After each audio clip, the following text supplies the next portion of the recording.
Ces 3 cigogneaux ne sont pas arrivés par les airs, transportés dans le bec de leur mère, comme le veut la légende.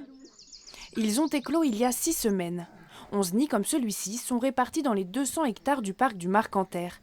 Dans les années 70, l'espèce a pourtant bien failli disparaître. Comme c'était un oiseau symbolique, les pays européens ont fait des gros efforts pour la réintroduire. Il y a eu des élevages en captivité. Aujourd'hui, Philippe et son équipe interviennent sur ce nid de cigogneaux, à 6 mètres de haut. Voilà, le nid est là. Ils sont couchés. Objectif du jour, poser des bagues d'identification aux oiseaux pour suivre leur migration. L'information est transmise au Muséum de Paris pour savoir ses déplacements. Ensuite, la fidélité des couples, l'évolution des populations. On va voir si ce jeune va revenir nicher chez nous ou nicher aux Pays-Bas, en Belgique, en Allemagne. Taille du bec, des pattes, des ailes, mais aussi pesée.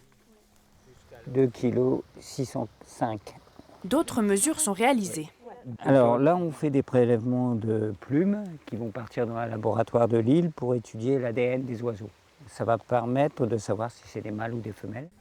Pour certains saisonniers comme Justine, le bagage est une grande première. C'est pas évident, j'ai un peu tremblé.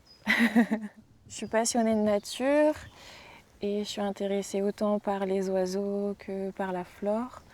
Et j'ai envie de sensibiliser les publics à la préservation de l'environnement. Dans moins de 3 semaines, ces cigogneaux quitteront le parc et s'envoleront vers le sud.